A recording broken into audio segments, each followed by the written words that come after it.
Hey everyone, welcome back to our channel. Today we're diving into an exciting integration between Make.com and PickAxe AI. We'll walk through how to use a webhook to make calls and get responses back into your PickAxe AI chatbot. Let's jump right in. We are inside Make.com and I have a scenario set up here. Let's go through it step by step.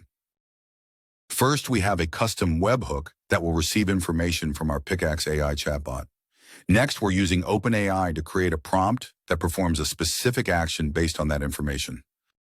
The output from this prompt will be fed into OpenAI, which will generate an audio file. After that, we'll route this audio file to Google Drive. Finally, we'll take the output from this module and send it back as a response through our webhook. Now let's move over to PickAxe AI. Here's the setup we created for testing. I'm going to type in a query, let's say ankle pain, and I'll hit enter. Once I hit enter, this information is sent to the webhook we set up in Make.com. It will be processed through the ChatGPT module. Let's run it once and see what happens. The system is generating an article on ankle pain right now. It's now working on creating an audio file based on our 500-word article about ankle pain.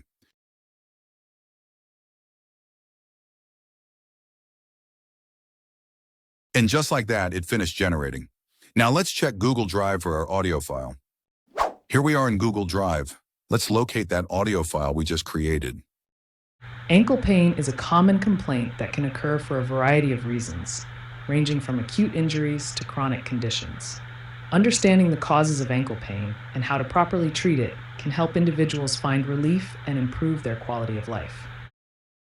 As you can see, we were able to take a simple request, ankle pain, and generate both an article and an audio response seamlessly through Make.com and PickAxe AI. This integration shows how easy it is to automate tasks using platforms like Make.com while enhancing your chatbot capabilities with PickAxe AI.